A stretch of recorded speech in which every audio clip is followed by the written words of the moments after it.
baby!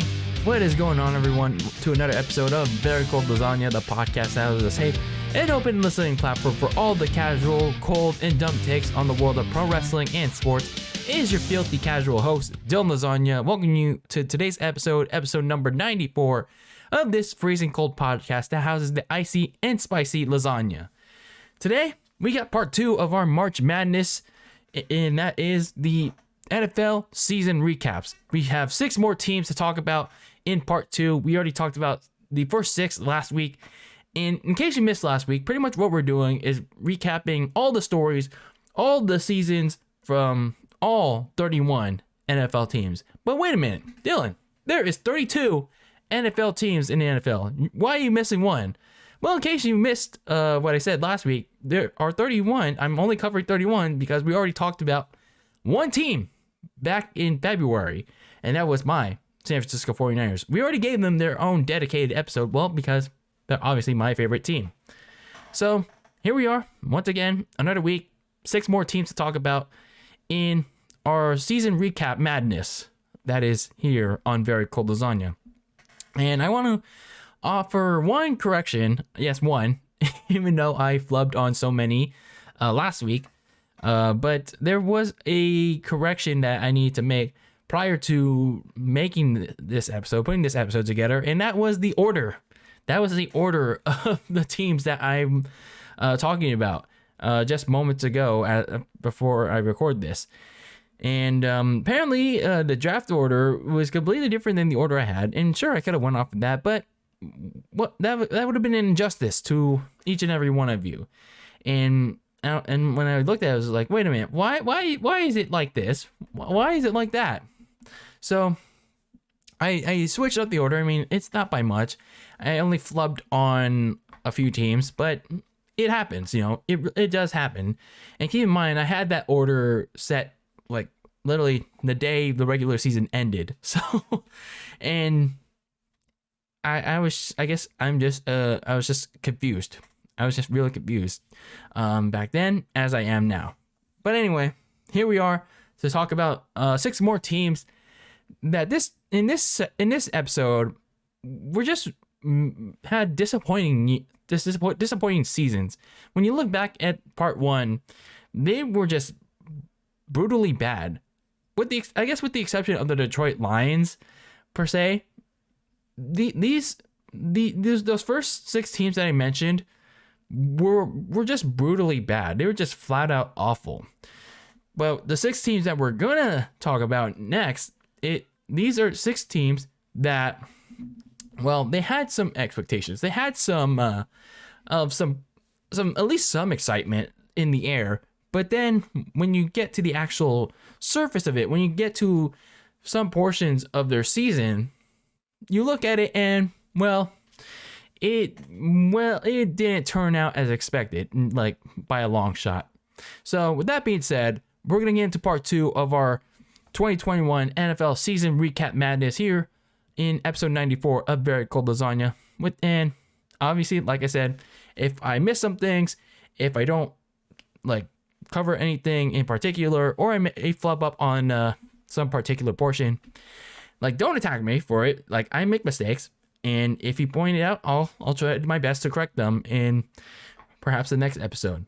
But with that being said, let's begin. So we begin our part 2 of our NFL season recaps with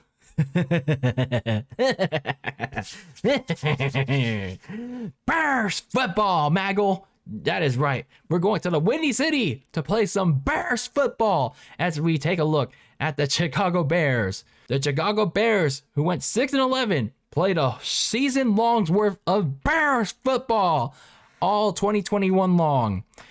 And I don't know if I should feel sorry for Bears fans for this massively depressing season, but when you look at their 2021, it was just that, a depressing disappointment. Going into this season for the Chicago Bears, you have to look back at their season prior, 2020. Aside from the pandemic stuff, it pretty much saw them endure pretty much the worst case scenario for both Bears fans and their organization. The team went 8-8 again. This time they got a playoff appearance out of it, and I'll explain why in just a bit. But they were winning against the worst of the worst. They made a late stretch run pretty much against the worst of the worst. Against the likes of the Texans, the Vikings, the Lions. Yeah, they eked out some victories against some very terrible teams. And when it came to nut busting time for Mitch Trubisky and Nick Foles, Fails, when it came to nut busting time in Week 17 against their daddy now owner, Aaron Rodgers and the Green Bay Packers, to get that playoff spot that they so desperately want, they got their asses kicked again. And yet, they still managed to clinch that fluky playoff spot. Keep in mind, this is the first year in 2020 that they instituted that 7th playoff spot for whatever reason. So they clinched that fluky playoff spot thanks to the Cardinals' first of what would be many second half season chokes. So, to no surprise, the Bears the following week would get their asses beat and embarrassed so bad, just barely though, by Drew Brees and the New Orleans Saints in the wild card. And they would get embarrassed so badly that kids, yes, the kids, ended up getting scarred for life. They got scarred for life by the inaugural MVP, Mitch Trubisky, for his horrid performance, as well as Cordell Patterson's F-bomb on Nickelodeon. Still, the Bears ended the season with a playoff appearance. To the McCaskey family's eyes, it was great, pal. It's like, oh, that's enough to keep the bald-ass Matt Nagy and punk-ass Ryan Pace around for at least one more year. But the MVP? Nope. He's gone. We're going to ship him out of here. We're going to kick his ass out the door. So the MVP, the inaugural MVP, took his talents to Western New York to be Josh Allen's backup in Buffalo. But Matt Nagy, Ryan Pace, those mediocre fucks, they're still here. They were still there for one more season. Don't know how, don't know why. But as the Schleg Daddy likes to say, it's the mediocrity of the McCaskey way. So anyway, the Bears didn't really do much in free agency. They did do some really odd things, I guess. They franchise tagged receiver Allen Robinson, who hadn't really done shit since 2018 when he signed in free agency back then. And then they signed, yes, the Red Raffle, Andy Dalton, at the start of free agency. And that's pretty telling of how the Bears were approaching their 2021. They were just passing it along as, okay, okay. But you think that Andy Dalton and Nick Foles were going to lead the charge for the Chicago Bears in 2021. But no, instead, the Bears actually made a competent move during the 2021 draft. They traded up a couple spots to number 11 with the New York Giants to get the quarterback of the future, at least supposedly so, in Ohio State quarterback Justin Fields. What I liked about Justin Fields was he's a very good deep ball passer, as he's shown throughout the season when the games that he started. The problem was sometimes that he's just too slow to read defenses. Anyway, so they get their potential future starting quarterback and potential franchise-changing quarterback, at least for now, in Justin Fields. But the thing was, they didn't really do anything to get him some help, especially up front on the offensive line. So Ryan Pace got one part right, but then he didn't get the other parts correct. So all these issues would eventually rear its ugly head throughout the season. And I know, initially, it didn't look that way. It didn't really look that way when the Bears started 3-2. Actually, it did look that way, even with the 3-2 start. Because problems were persistent all around. You had an offensive line that had Jason Peters and Cody Whitehair completely struggle against the likes of Aaron Donald, Myles Garrett, and Max Crosby. Like, who could forget Myles Garrett? I think it was like 5 or 8 sack performance alone on Justin Fields in that game in Cleveland. Like, my God, that just speaks to the terribleness of the offensive line built by Ryan Pace. And then in the games that he started, even well beyond the 3-2 start to the season, Andy Dalton was just a $10 million disaster. yes, they were paying $10 million for just 1 year of Andy Dalton, because Andy Dalton was either just, playing it safe, checking it down, well short of first down yardage, or he was when he tried to go for the deep ball, because, he's the red rifle, he was throwing it well inaccurate, and it often led to turnovers. And eventually it became a lot of them.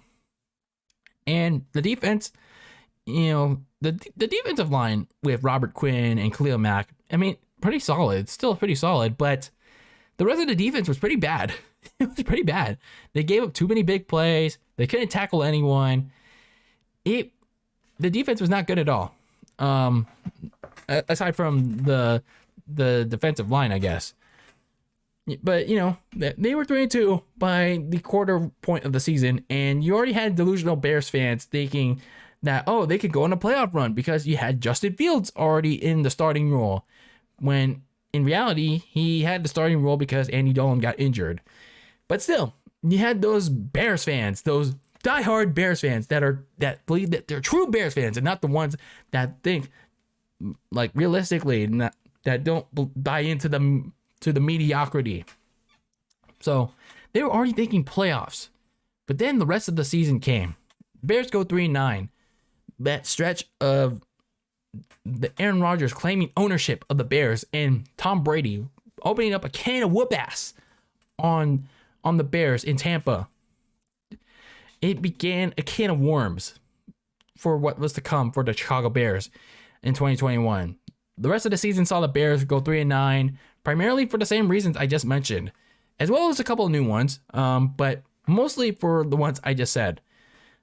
Like I said, Justin Fields, he seems like he's going to be a good quarterback, but he has to work on a couple of things. I like how he throws how he throws his passes, how he throws the ball. He throws a good deep ball. Like, he's a good range quarter. He's a good throwing range.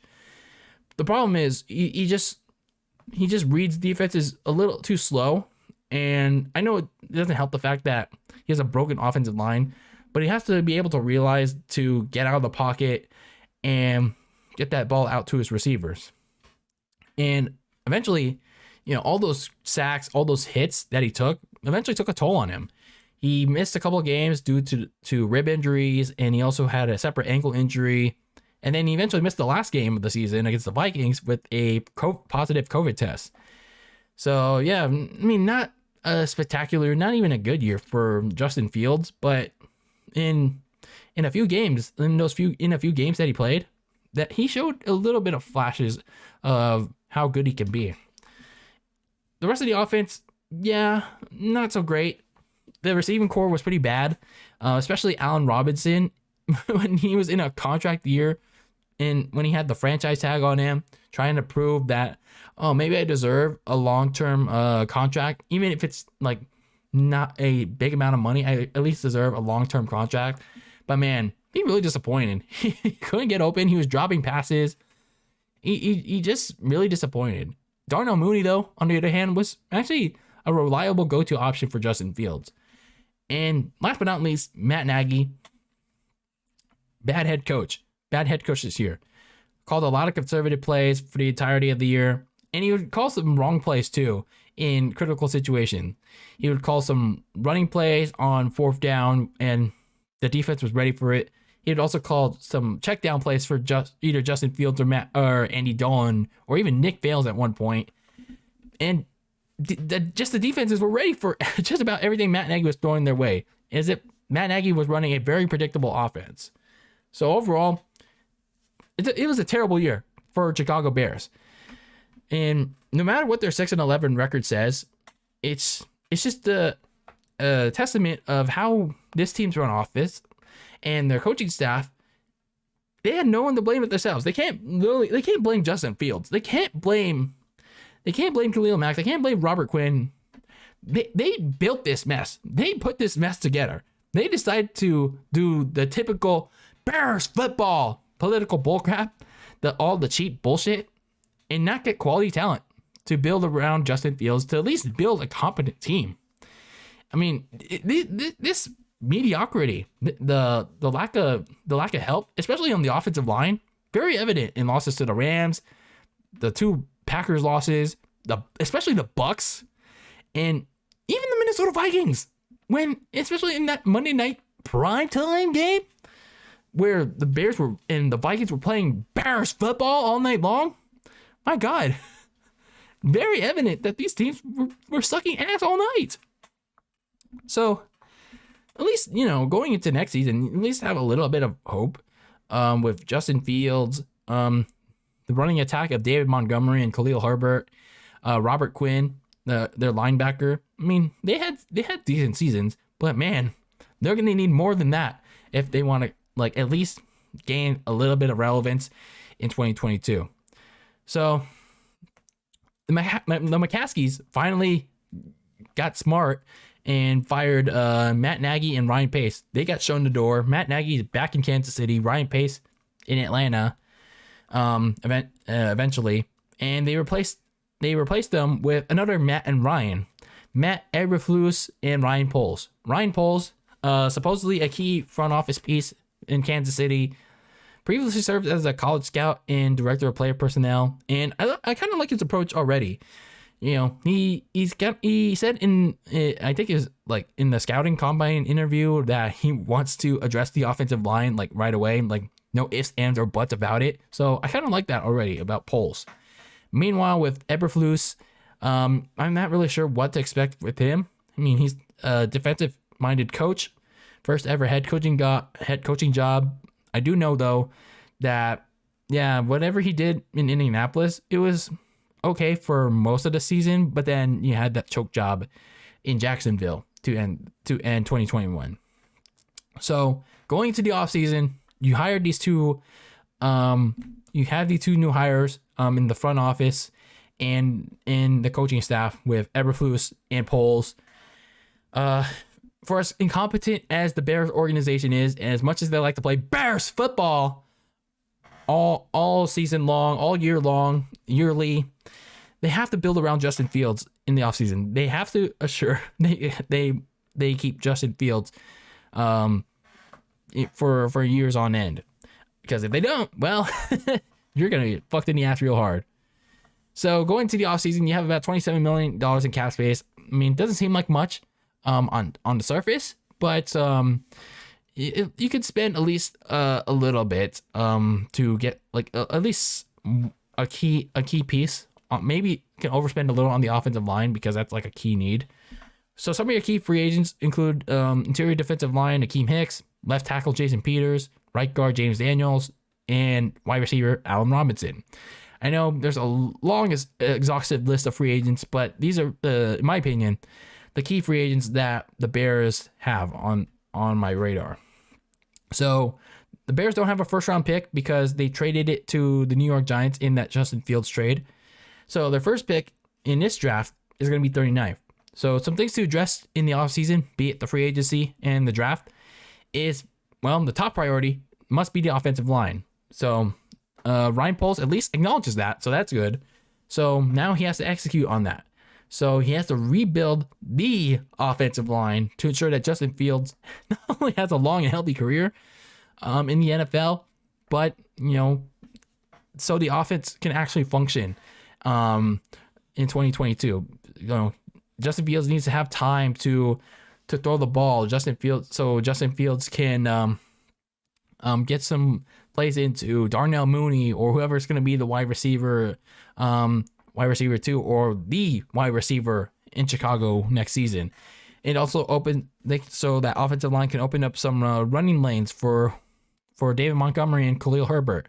Either way, that offensive line needs to be a priority in a couple weeks when the new league year starts.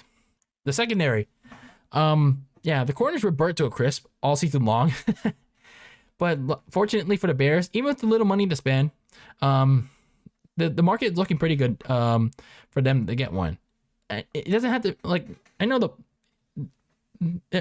it's going to be a little tough to convince someone to, a big name to come over here in Chicago, but make it it can be a modest one or at least a quality one. Either way, they need to at least get a corner that can keep up with opposing receivers and create preventive plays.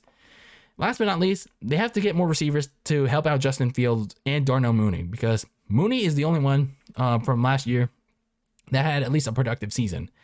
So half of the Bears free agents right now, including Allen Robinson, are free agents. So they're, at least all the receivers that are free agents are likely heading towards new homes, barring some willing to take a discount or just wanted to take a short-term deal. Either way, Bowles has to find a top receiver or a more reliable receiver than Allen Robinson, and he also has to find a tight end too. I'd say he has to find a tight end as well. And then once you find those two, you add on in the draft, so you can have depth to just in case of injuries, as well as to prevent defenses from singling out Mooney in 2022. So overall, the Bears face a lot of uncertainty in 2022 with the new Matt and Ryan regime, even if it's still the McCaskey show, that clown show in Chicago. But Justin Fields, he showed a couple of flashes in his rookie year, despite some bad coaching and a very poor supporting cast, especially on the offensive line. What the Bears have to do in a couple of weeks of free agency and in the next month in the draft, they have to do what they can to not ruin a potential game-changing quarterback, at least in Chicago, by getting him some damn help, please. Otherwise, it's just going to be a rehash of years past with 2017, 2018, 2019, and last season. It's just going to be a bunch of Bears football all year long. So next up, we have the Atlanta Falcons. And I got to say about the Atlanta Falcons, ever since that 28-3, we all remember 28-3, right? Ever since that happened in Super Bowl 51, they've been in a tailspin. The Falcons organization has been in a complete tailspin.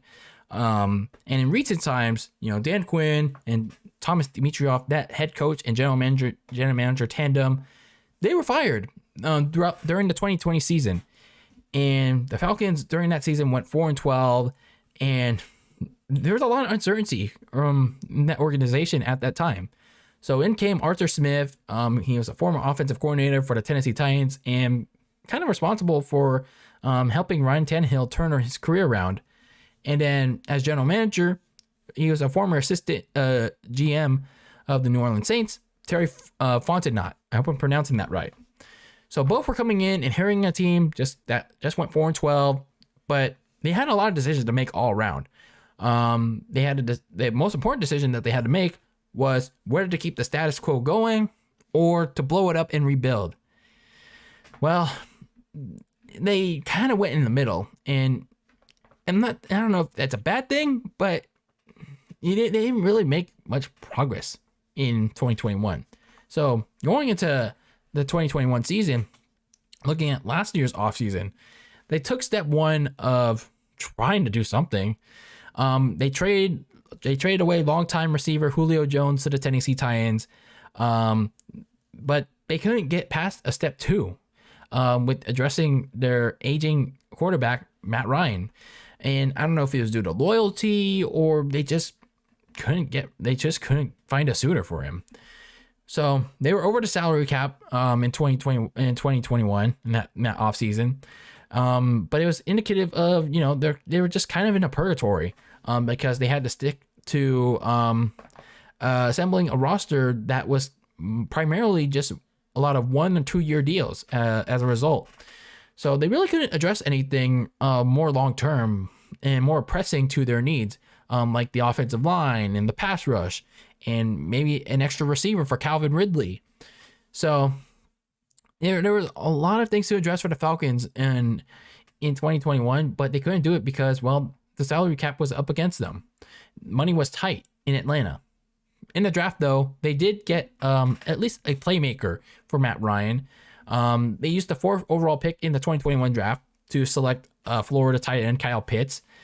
But people were wondering about that pick because, rather than instead of drafting a quarterback to develop and for Matt Ryan to mentor, they selected Kyle Pitts.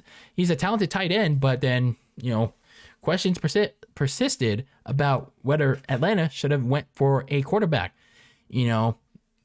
even though Trey Lance had went off the board to the 49ers just one pick earlier, there was still Justin Fields. There was still Mac Jones available on the board for Atlanta to take. It could have been, I think it's the first draft in NFL history, it could have been for 4 quarterbacks straight to go off the board right away. But the Falcons didn't do that. They went with Kyle Pitts. So they had, I guess, some faith behind Matt Ryan to, try to make something out of nothing with this roster. So going into 2021, this Falcons team boasted a roster poised for yet another mediocre or perhaps even an even worse season than the last. But I gotta say, this Falcons team actually overperformed. They kind of overachieved with such a crappy roster. They went 7-10, and I gotta say, Matt Ryan, he was a pretty solid quarterback, despite the lack of reliable receiving options outside of Kyle Pitts, and he also had a late breakout receiver in Russell Gage. Pitts showed off a lot of flashes of athleticism. He had some nice catches too, good running ability. He only had 1 touchdown in that Jets game in London, but he's gonna get better over time. And once whenever the Falcons decide to ship off Matt Ryan, he's gonna get even better with the right quarterback. And then Russell Gage eventually turned into a go-to option, especially when we'll get into it later. But when Calvin Ridley wasn't available, Russell Gage turned into a solid, reliable option for Matt Ryan late in the season with his versatility.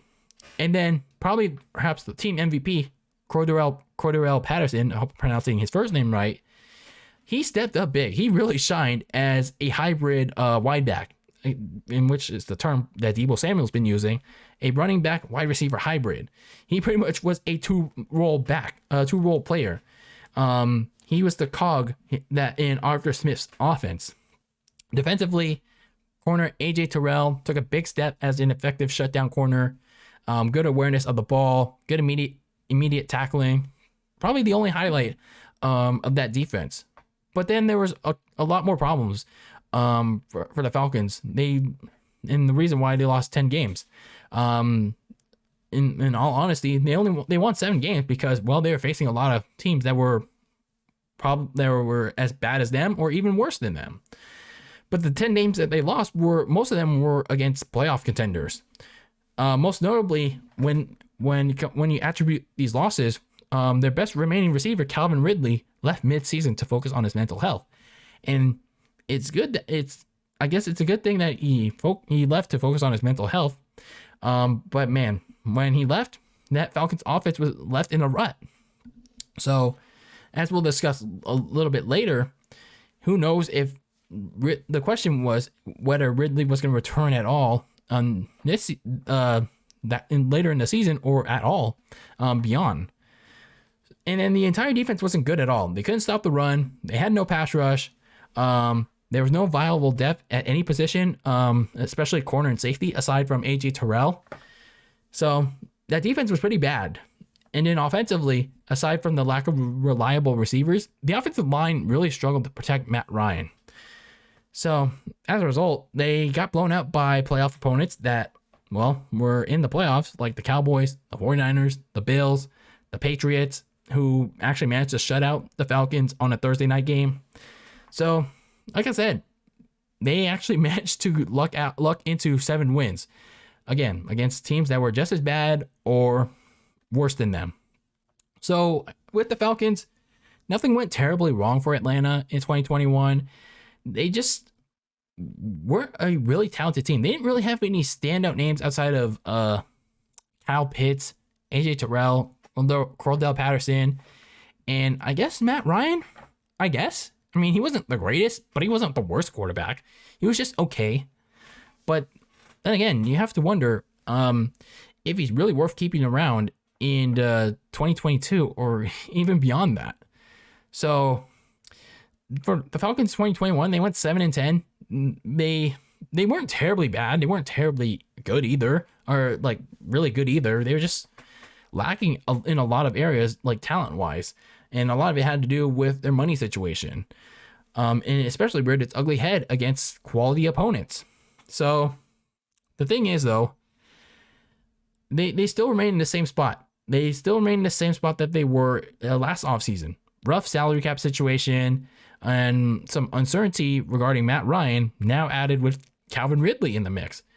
There are some questions that have to be asked about both of them, because first with Calvin Ridley, when is he going to come back to play? When is he mentally ready to play in the NFL? And if he is it going to be with the Falcons, or is it going to be with another team that the Falcons are going to trade him to? So you have to wonder about when Calvin Ridley, and if Calvin Ridley is going to play this season, or probably even beyond. As with Matt Ryan, as I'll discuss again in the team needs for the Falcons, he has a big ass contract extension for a quarterback that honestly his play is kind of it's not regressing that bad, but it's just wondering if it's really worth keeping. So going into the offseason, the Falcons are over the cap, but not that much. $6 million minus $6 million.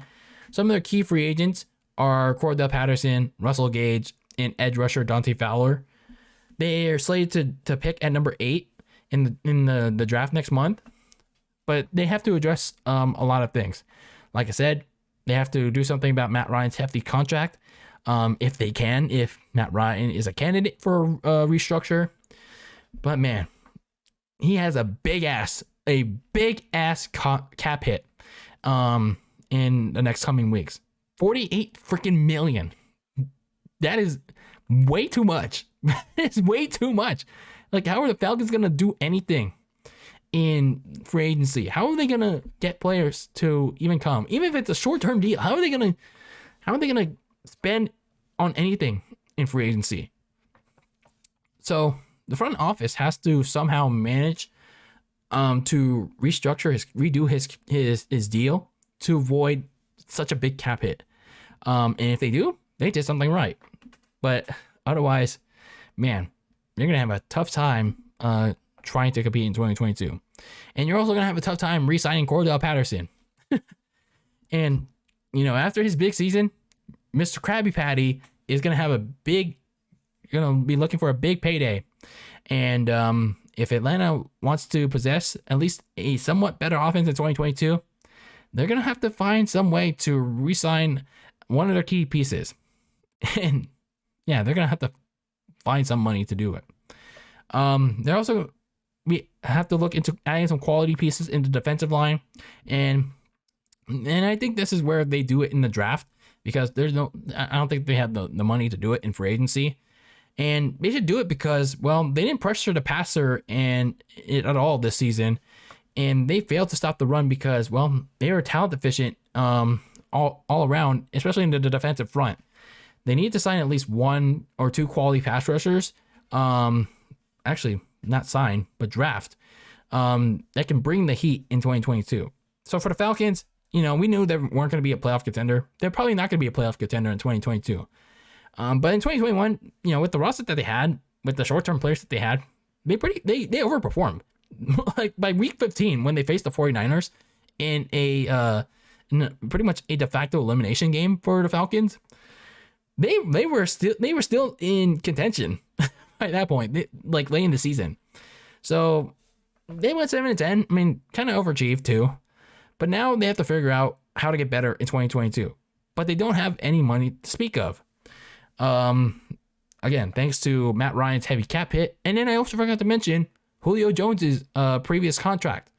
So with all things considered, with their cap situation and the money, yeah, the Falcons' feathers in 2022, it could be as ruffled as it was in 2021. So next up, we have the Denver Broncos, who finished the season at 7-10. I gotta say, what is it with the Denver Broncos, man? What is it with them ignoring the bat signal that is held up high on the mile high? There's literally a bat signal, and it's not the bat signal that is typically in the Batman movies. And, no spoilers, please. I haven't seen the new one yet. But there's a bat signal dedicated to them. It's a silhouette of a helmet with a specific decal that says Q and B. It's literally telling them that they need to do the following. Dear Denver Broncos, get a real quarterback, please and thank you. Sincerely, the Denver, Colorado. So, when you look at the Denver Broncos, ever since Super Bowl 50, they have been in shambles of mediocrity. They've had several starting quarterbacks, and they've had 3 head coaches that have pretty much all failed. They have all failed. So it's literally the definition of mediocrity.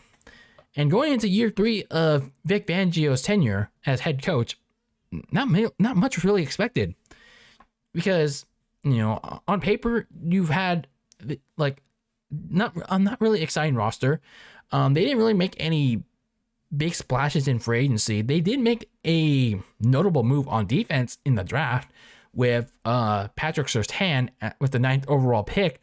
And for as talented as he is, I actually like Patrick Surtain as a player. But man, when you look at that pick for the Denver Broncos, for as much as I like the pick, some people didn't like it at all, because people felt that they should have gotten a quarterback. Justin Fields was still on the board. Mac Jones was also still on the board. So it's arguable that the Denver Broncos should have went for a quarterback, because they still, when you look at the rest of the team, they were still pretty talented. They were still on paper at the time a pretty solid team, but a team that has yet to reach its full potential.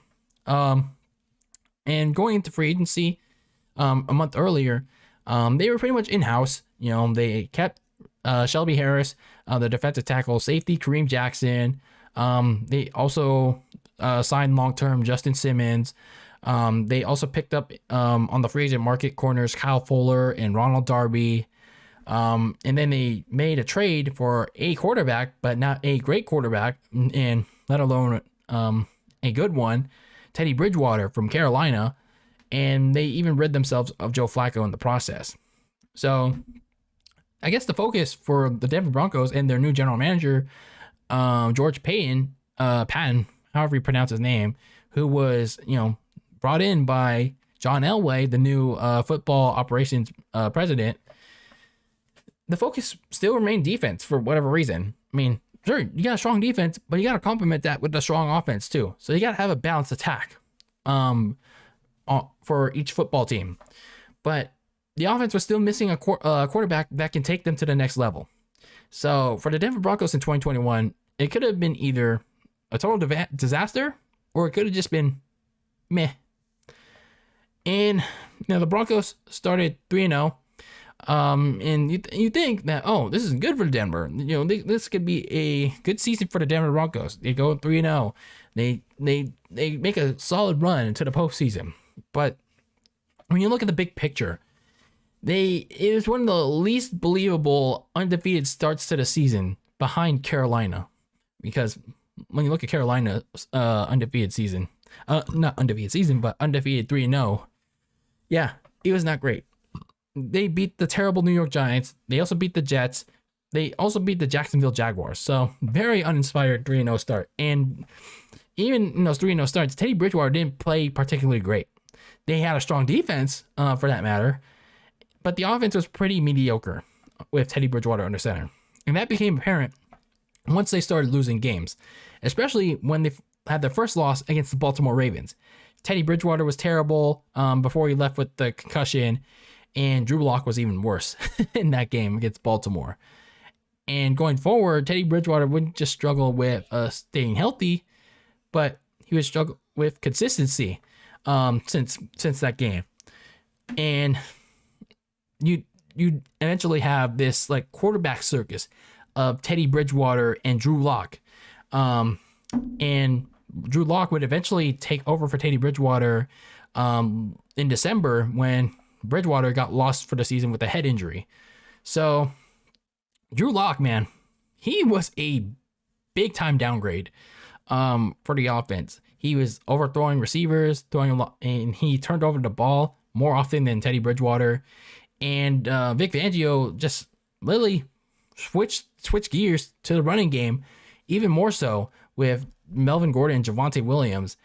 And, whoever was at quarterback overall, it was just suffering to watch that team on offense, because the rest of the team was just bad aside from the running game. I mean, I guess to say a positive note first about Melvin Gordon, Javonte Williams, they were pretty good as a two-headed running attack. Melvin Gordon cutting through defensive lines, Javonte Williams explosive as a passer, not as a passer, as a receiving back and a running back. So for a rookie running back that was picked in, I think it was in the later rounds, Denver got a steal. in Javonte Williams.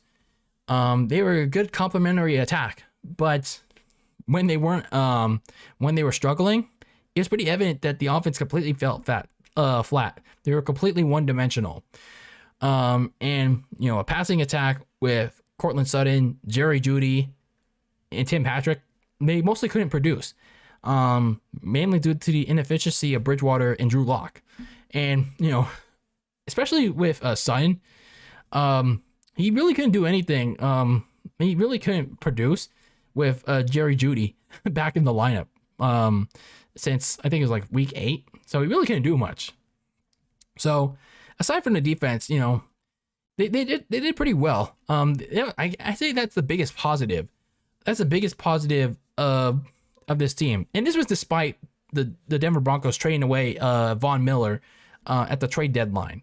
You had safeties, Kareem Jackson and Justin Simmons, really good play limiting duo in the secondary. Patrick Surtain, he's a really good corner with his pass deflecting ability, and going forward has major upside. The pass rush, did take a little bit of a hit with the injuries to Bradley Chubb and KJ Hamler on the defensive end, but still a solid unit nonetheless. But overall, the Broncos, for as much playmakers as they had on both sides of the ball, they just simply fell short because the defensive injuries in the back half of the season, and just like in the 5 years since Peyton Manning retired, they had no reliable quarterback. They had no game-changing quarterback from really competing for a playoff spot and making at least winning a playoff game. They went 7-10, and another disappointing season for Denver. I will say though, they did get some nice victories over the Denver Broncos and the not the Denver Broncos. The Denver Broncos being the Denver Broncos. What kind of world are we living in? They did get some nice victories over the Dallas Cowboys and the LA Chargers. But then again, they're followed up by crappy performances over the Philadelphia Eagles and who did they play? Oh, the Kansas City Chiefs in the following games. So overall, not a good season for Denver again, but this is still a talented team if they get the right quarterback this offseason. So Vic Fangio fired after the season. He wasn't a terrible coach per se, but he just couldn't really get the team over the hump. And for whatever reason, he didn't give a say in wanting a quarterback. He didn't do anything to request change or make any adjustments on the team. So overall, Vic Fangio is not a completely terrible head coach, but he just didn't really do enough to get the team over the hump. So in comes the new regime in Nathaniel Hackett. He's the Packers' former offensive coordinator, who decently did well with Aaron Rodgers, but then when it came to net busting time in the playoffs, not so good.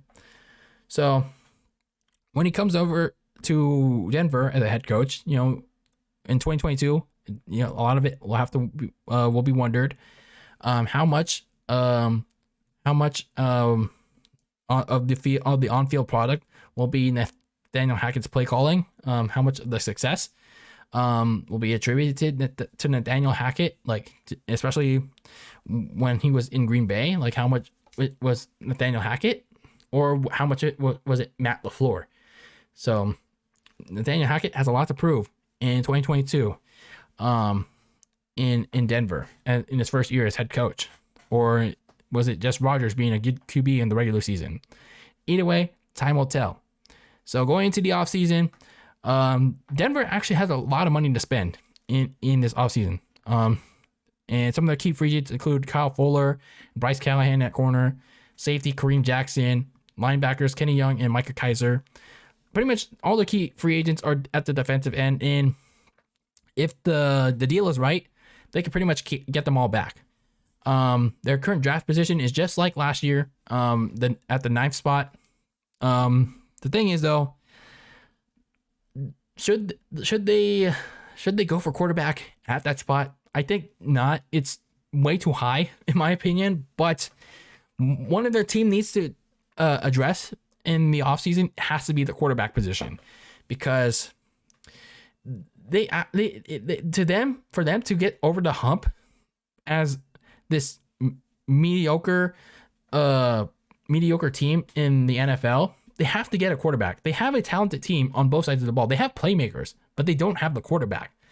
So they need to either get a big name via trade in free agency, because let's be honest with you, in the free agent market, there really ain't much when it comes to the quarterback position, and the draft class is pretty weak when it also comes to the quarterback position, unless you're willing to wait in the second round to find that name. But if you want to take a big swing, make an inquiry, try to go for Aaron Rodgers.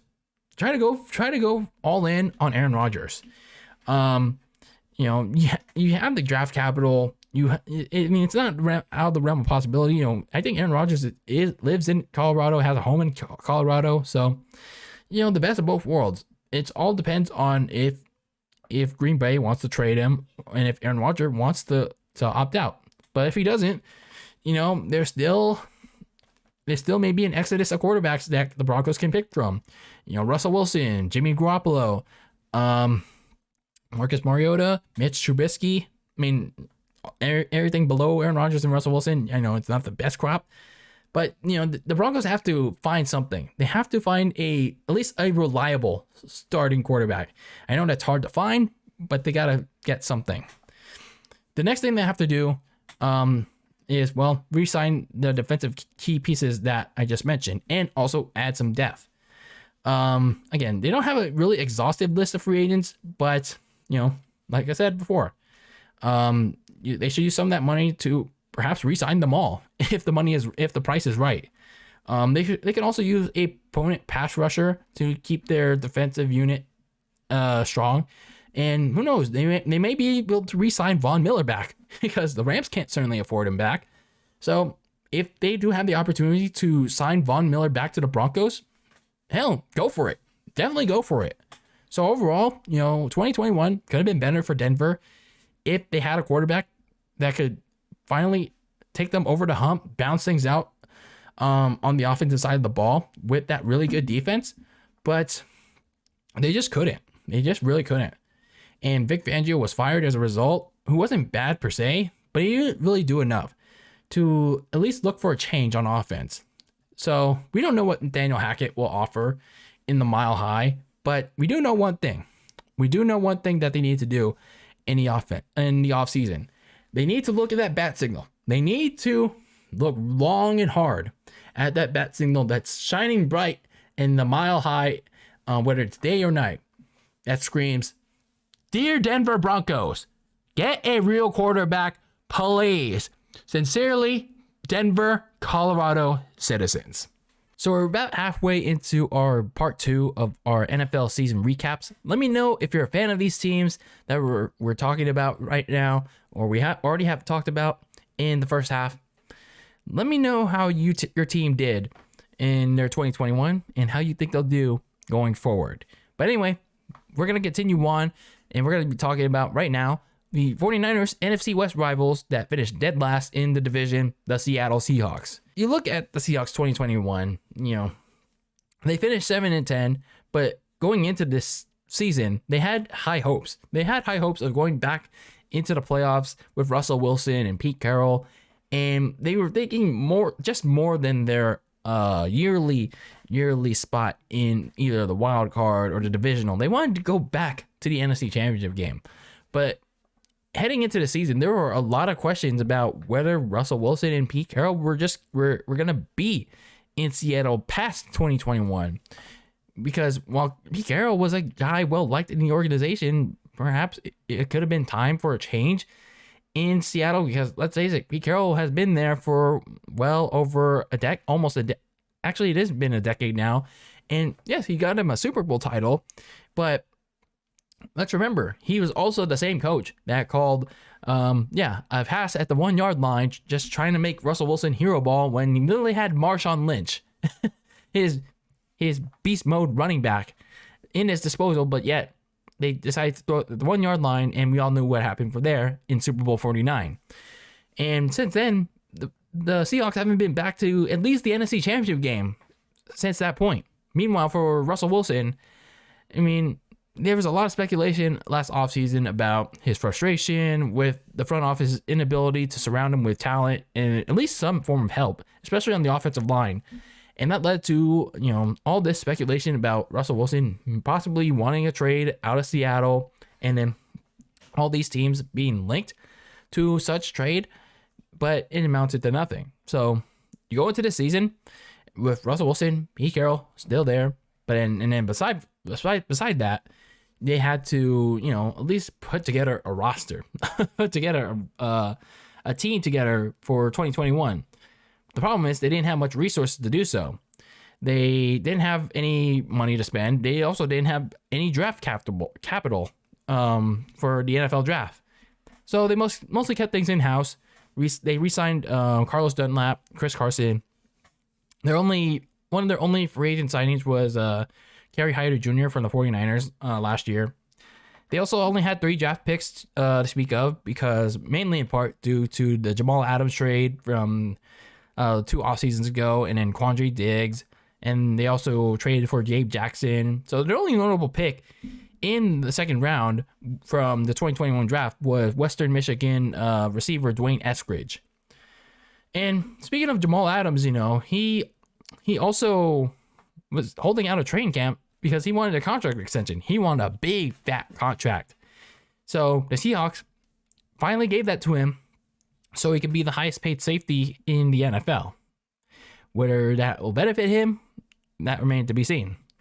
So for Seattle, they had limited resources. They also had a somewhat unhappy Russell Wilson and, some uncertainty regarding Pete Carroll's future. But, the Seahawks organization believed that Russell Wilson, Pete Carroll, could cook them up another postseason berth.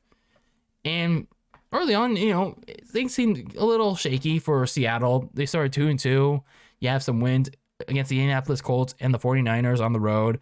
But in between all of that, those week 1 and 4 wins were 2 very bad losses by Seattle. You lose to the Tennessee Titans at home in your home opener, and in that home opener, you were up big against Tennessee. But then in the second half, everything unravels because of your defense and Russell Wilson not doing particularly well against Ryan Tannehill and the Titans. So then that game goes to overtime, and then they choke that game away. Then they go to Minnesota, and primarily the same thing, but then the Seahawks pretty much get shut out in the second half, and they get blown out.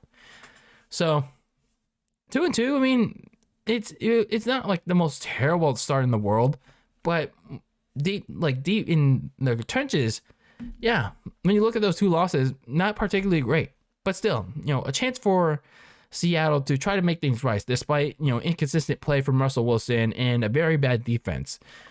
But then the wheels really came off for Seattle in week 5, just literally days after they beat the 49ers, when they hosted the Rams on a Thursday night.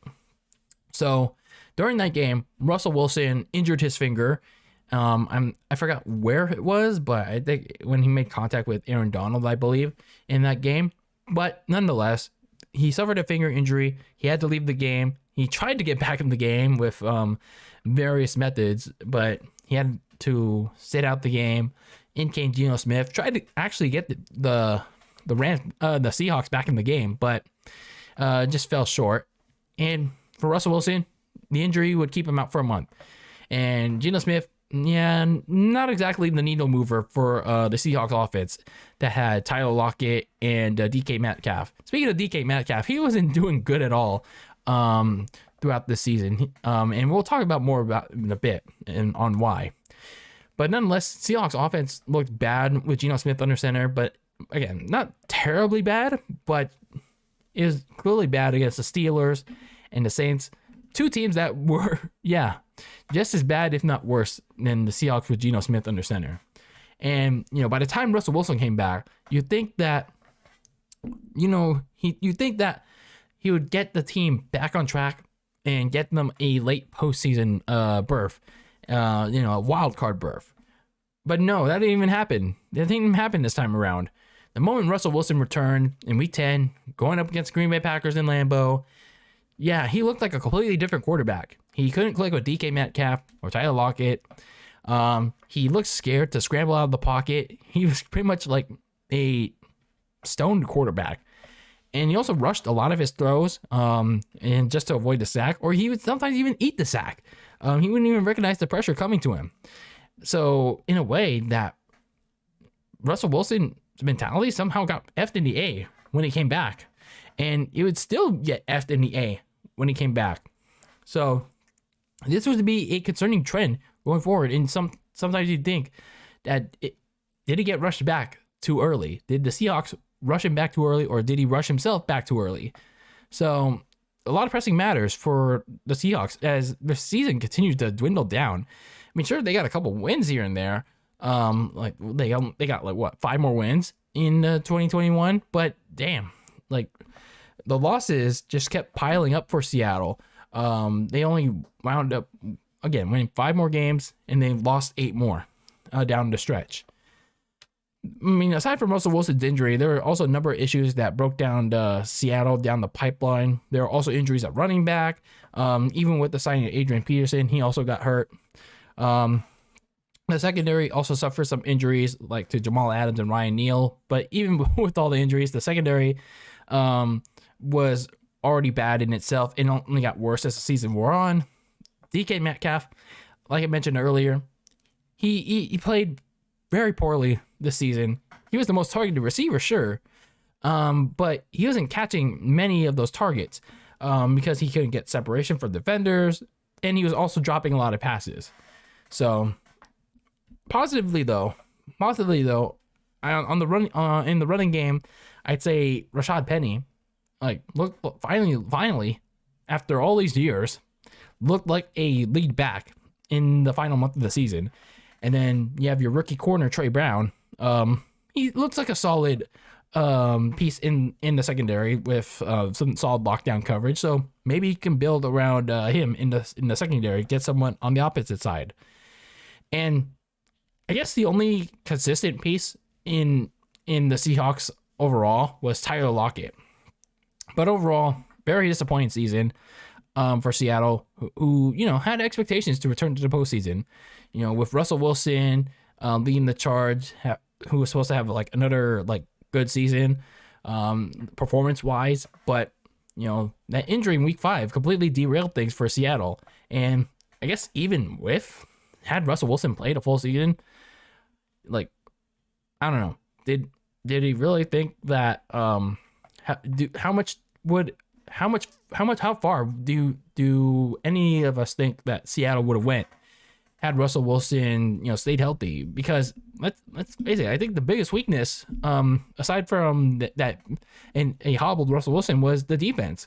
The secondary was giving up like a shit ton of points. They were like nearly at the brink of breaking the record for allowing the most yards per game. Literally, they were literally right there. So Seattle face planted to a 7-10 record by season's end. They did get some nice wins towards the end of the season, especially in Week 18 against the Arizona Cardinals. That would prevent them from winning the NFC West and, I guess, handing the Rams the title and, giving them some motivation, I guess, to destroy the Cardinals in that wild card game. But, for Seattle, it was just injuries and having one of the worst defenses in the league that that led to their downfall. They do have some money to finally address the defense and, maybe give Russell Wilson an offensive line, hopefully, to get him to stay. But yeah, that's probably the thing that Seattle has to address first. You gotta convince Russell Wilson to stay. I know that Pete Carroll's saying that Russell Wilson's gonna stay. There haven't been any talks of Russell Wilson wanting out of Seattle. Russell Wilson hasn't publicly demanded a trade yet at the time of this recording, but anything can happen in the NFL. For the Seattle Seahawks, this coming offseason, be it the free agency or the draft, they have to focus on the offensive line. They managed to address guards last year, but they'll seriously need to invest in the exterior because, when it comes to the edge pressure, Russell Wilson continues to get sacked by edge rushers. And even then, Russell Wilson continues to be one of the most sacked quarterbacks in the league. Now, a good quarter of that money needs to be invested in getting at least a healthy tackle on whether it's the left or the right.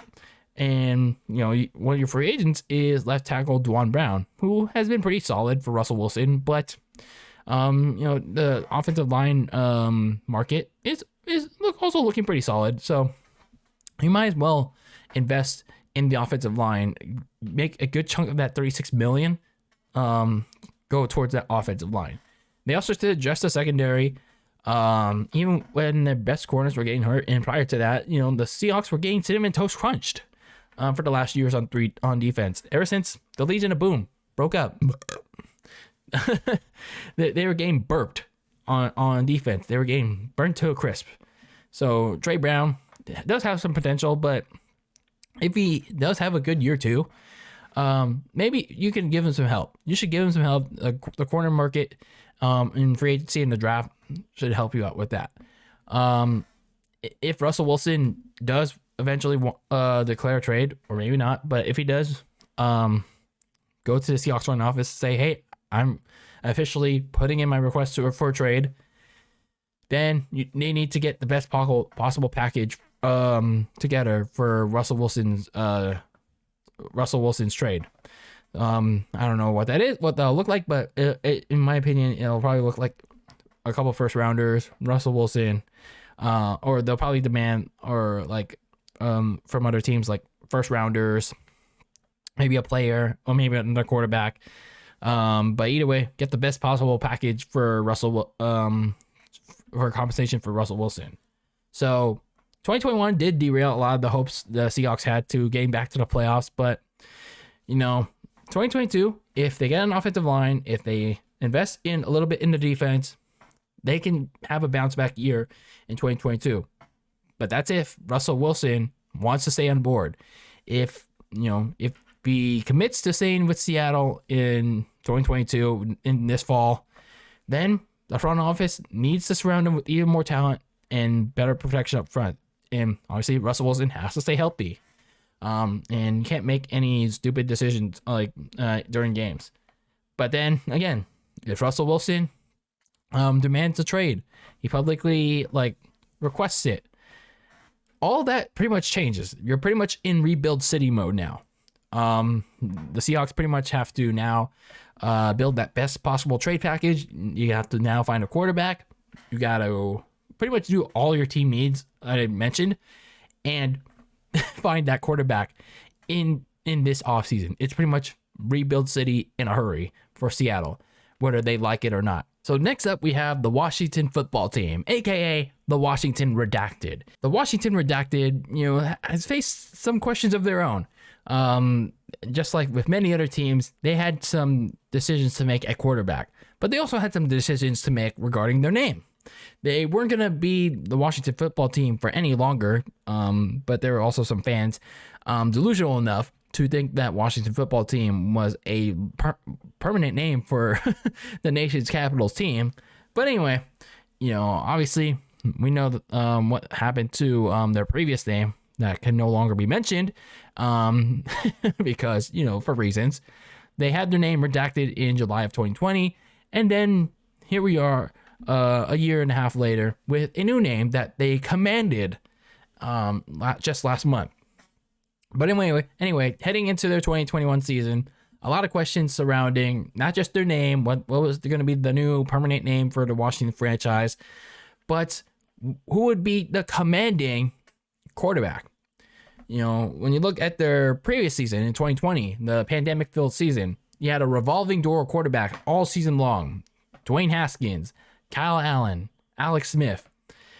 And prior to Alex Smith coming back, let's remember, Alex Smith played only the second half of the season. And meanwhile, in between all that, or prior to that, you had Dwayne Haskins and Kyle Allen. And both of them didn't live up at all. They were doing absolutely dog shit. Especially Dwayne Haskins, who ended up getting released because he did some pretty stupid things. Obviously, I don't remember. It's been such a long time. But anyway, speaking of Alex Smith, you know, he did enough, or maybe Washington's opponents were stupid enough to lead the teams to wins en route to winning the NFC East title in 2020. And their consolation prize was the Tampa Bay Bucks and Tom Brady in a Saturday night wildcard game. And unfortunately for Alex Smith, he got injured pre-game. He was ruled out. And in comes in Taylor Heinicke, a former backup for the Carolina Panthers, and Ron Rivera's former backup quarterback. So the QB carousel was pretty much continuing for Washington heading into this wildcard game that pretty much nobody was giving Washington a chance. So Taylor Heinicke comes in to start this game and honestly shocked the world with his admirably well performance against Brady and the Bucks, giving that team fits for the eventual Super Bowl champs. So the Washington football team did fall short of the upset over Tom Brady, but damn, like that, this was something that, you know, Martin Mayhew, Ron Rivera, and the organization, you know, were stunned by. They didn't expect like Taylor Heinicke in just one game to like, holy shit, like he to shock the world with his like crazy performance. Now there are some things that he can work on, but like he didn't expect to go toe to toe, give Tom Brady some like stuttering fits. So, you know, even with that good performance in the wild card game in 2020, you know, Martin Mayhew, Ron Rivera, the head coach, general manager duo, they just wanted to make sure that there's no one game wonder bullshit with Heinicke. They gave him a 2-year contract, I believe, and they just needed some insurance just in case. So they got Ryan Fitzpatrick from the Miami Dolphins in free agency, so those two can compete for the starting job in training camp and preseason. You know, understandably so. There are also questions about, you know, how the Washington team was gonna like be in 2021, like in terms of the competition wise, because well, let's face it, in 2020 with the NFC East, it was pretty much a shit show, with the New York Giants being god awful, the Philadelphia Eagles being even more god awful with their tanking efforts and their quarterback dilemma of Carson Wentz and Jalen Hurts, and the Dallas Cowboys, you know, not being so well without Dak Prescott, who got injured in that game against the New York Giants, and Dak suffered that horrific ankle injury. So it's pretty much a situation where Washington just took advantage of a very shitty situation. So during the free agency and draft period, Washington went out, got former Panthers receiver Curtis Samuel. Defensively, they got some veteran corners, William Jackson, Bobby McCain. So this is a team that was looking to try to repeat the NFC East. They had one of the best defensive lines, led by Chase Young. He had a good rookie year, and you know, he still had a questionable offense, but you still had your top receiver in Terry McLaurin and a solid running back in Antonio Gibson. But still, uncertainty on how Washington would actually fare in 2021 with a semi-competitive NFC East, and with Dak Prescott coming back. So you go into this season, go into 2021. First week of the season, you lose to the LA Chargers, and yeah, this Washington team got some even more bad news with losing Ryan Fitzpatrick to a season-ending hip injury during the game, and in comes Taylor Heinicke right back into the starting role. And Heinicke, he looked solid in that first game. So from that point onward, he pretty much had a full season to try to prove to Ron Rivera in the organization that, hey, maybe I can be the long-term starter. But then he didn't exactly move the needle. But that's not to say that he wasn't bad per se, because he could make some at times accurate throws, especially in the short and intermediate range. But then his biggest problem was turnovers, like not trying to commit turnovers, because he tried to force the issue to avoid the sack, because his offensive line was pretty goddamn awful. So he sometimes also throw the ball late, and by the time it reaches one of his receivers, let's say it's Terry McLaurin, it'd be intercepted or tipped into an interception.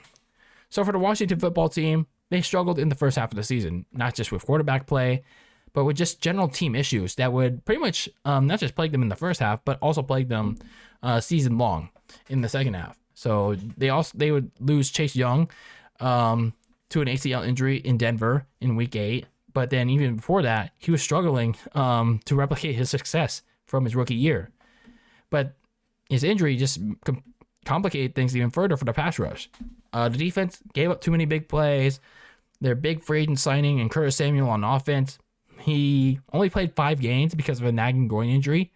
And when he came back to play those 5 games, he was bad. He sucked. He struggled with route running, getting open for Taylor Heineke. So yeah, he sucked. So the second half, though, gave Washington some slight positives. They went on a 4-game winning streak that included upsets over the Tampa Bay Bucks and the Las Vegas Raiders. But when they got to that NFC East slate to end the season, that's where things start to derail for Washington. You saw all the injuries, players going on the COVID-19 list, Taylor Heineke taking a lot of big hits because either the injuries or the underperformances by the offensive line.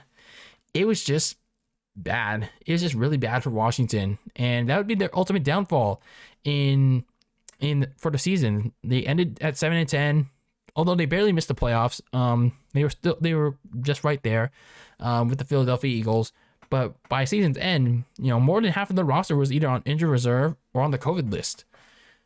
Positively, though, Antonio Gibson was a much better running back in the second half of the season because primarily in the first half he was dealing with the foot injury, and for God knows why, Ron Rivera didn't want to rest him. So also Terry McLaurin also had another good season as the team's leading receiver. Bobby McCain, the free safety, good in the middle of the field, the team's best pass defender by a large margin. Lastly, again, those upsets over the Bucks and the Raiders, while they didn't do anything long term, they still made the playoffs. I guess it still feels good for Washington. But nonetheless, disappointing season for Washington, especially when considering the fact that they got embarrassed in prime time against the Dallas Cowboys, allowing over 50 points to Dak Prescott and the boys, and this even then against the backups too. So pretty disappointing stuff for Washington team looking to command the NFC East again in 2021, but fell short of commanding completely in that year. So if they want to be the commanders of the NFC East yet again in 2022, they're going to have to make some big moves in the offseason. They have around $30 million in cap space, but some of the key trades include Brandon Sheriff, the guard, Ryan Fitzpatrick, linebacker John Bostic, J.D. McKissick, their backup running back behind Antonio Gibson, and safety Bobby McCain. They're currently slated to draft at 11. They have a wide range of options on who to pick, be a quarterback. Maybe they can also use an offensive lineman or maybe a linebacker at the position. Some of the needs to address in the offseason. They obviously got to go for a quarterback because, to be honest with you, for as much as I thought Taylor Heineke was going to be the guy, maybe long term, yes, I'm that crazy. I'm that crazy. I don't think he can because of his turnover problem. I think he's just a very erratic thrower. He also sometimes struggles with some accuracy in his game, but so Heineke probably a somewhat reliable backup, but a long-term starter, that ship has sailed. So the front office and Ron Rivera have to come together, find a quarterback.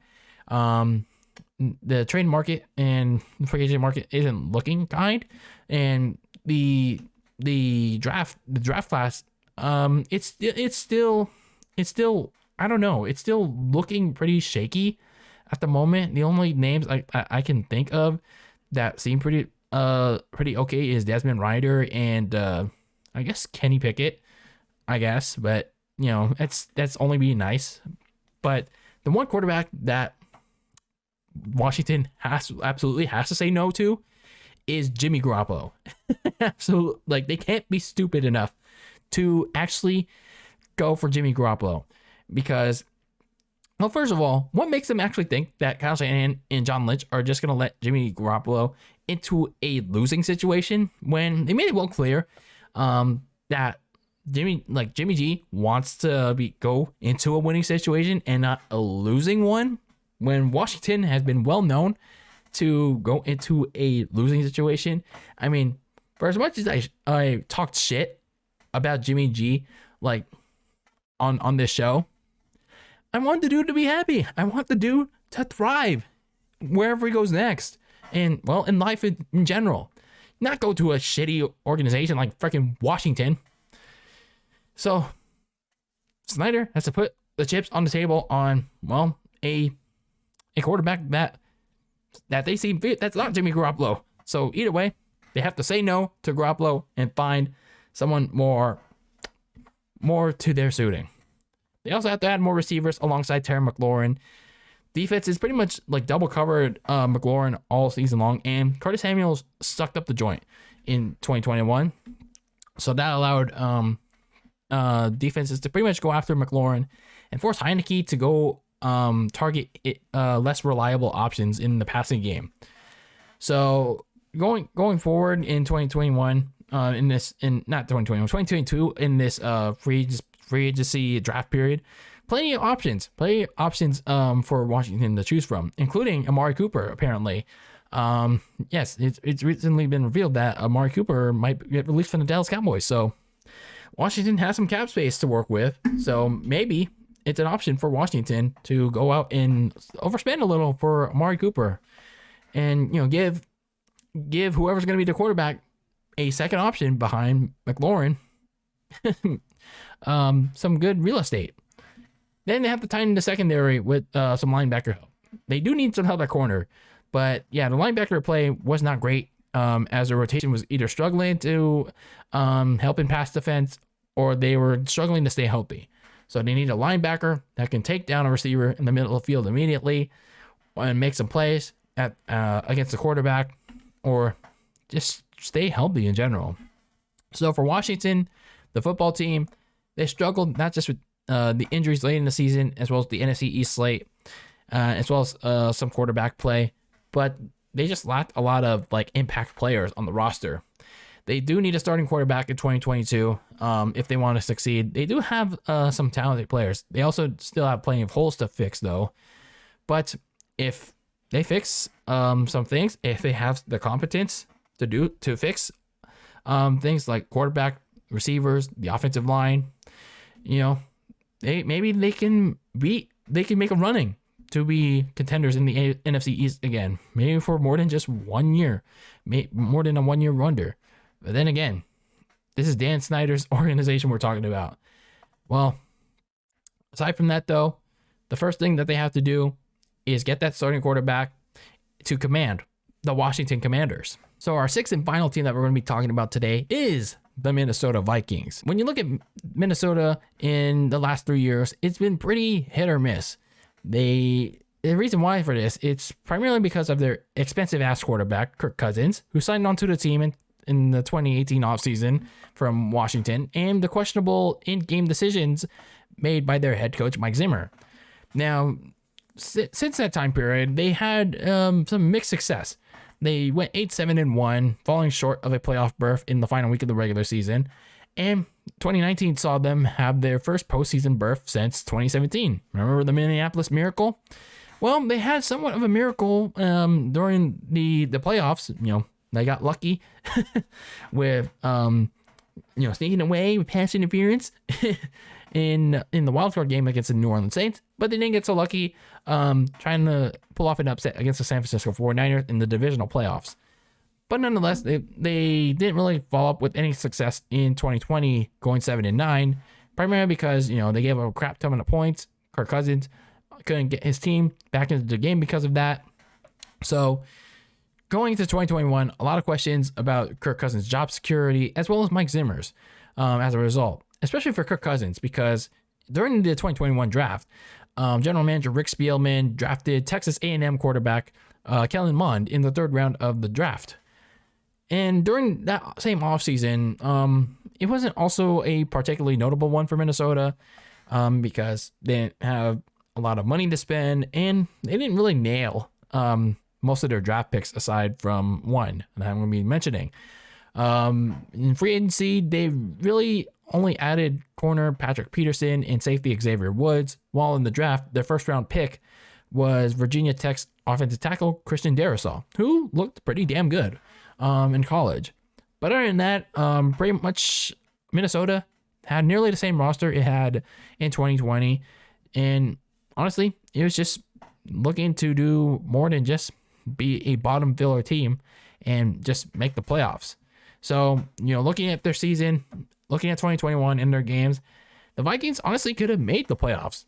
It's just a matter of things going better for them. They were in some pretty competitive one-score games for much of the season. The thing was, they were either no defense from Minnesota or lack thereof, or it was because Kirk Cousins was doing some Kirk Cousins things and doing a lot of checkdowns or turning the ball over.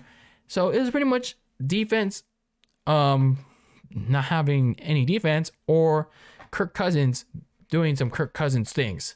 So there were also some losses caused by Mike Zimmer's decisions to either take the ball out of Kirk Cousins' hands during games where Kirk Cousins was actually doing pretty damn well in the game. And instead, Zimmer preferred to hand the ball over to Dalvin Cook and Alexander Madison, that running back tandem.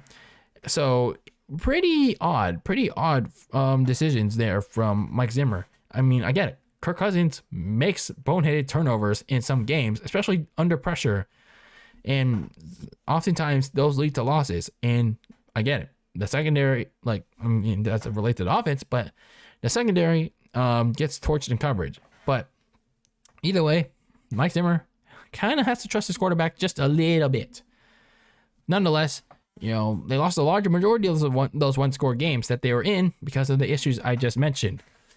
And, they could have at least been a wild card team. They honestly could have been at least a wild card team to speak of, if not for those pressing issues and kind of dysfunction, to be honest with you.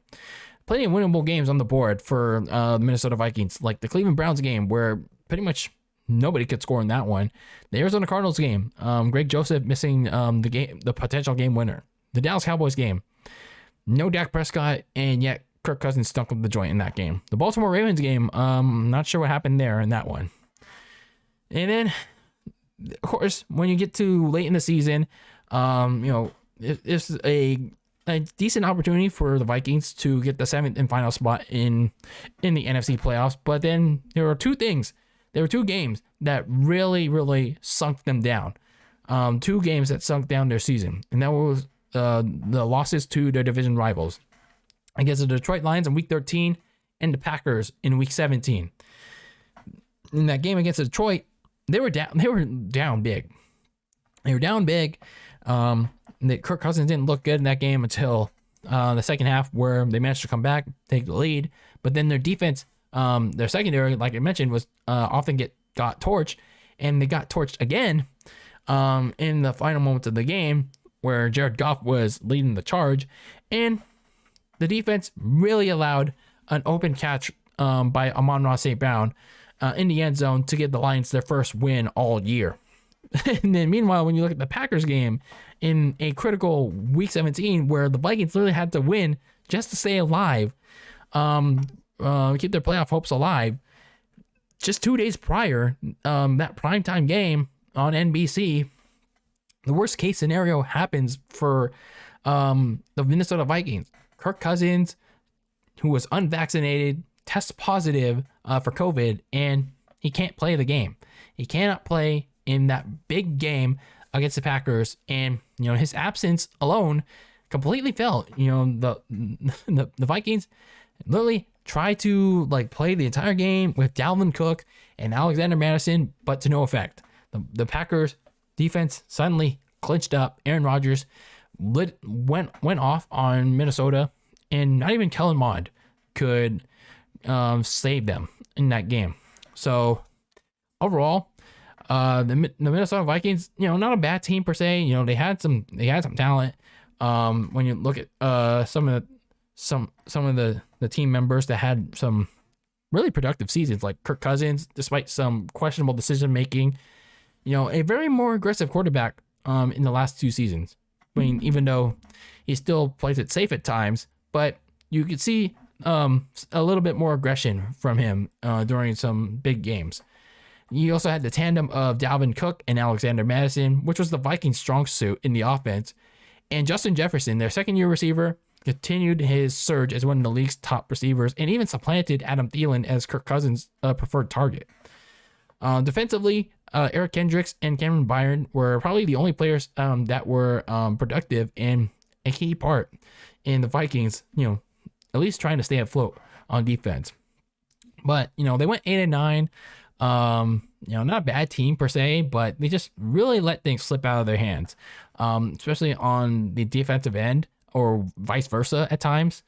And that loss to the Packers in week 17 really sealed it. So 8-9 was enough for ownership to finally show Mike Zimmer and Rick Spielman out the door after the season. And later they brought in Kwesi Adolfo-Mensah. He was a former football vice president of football operations manager. Sorry about that. And Kevin O'Connell. He's the Rams offensive coordinator, and he was fresh off of a Super Bowl win with Matthew Stafford.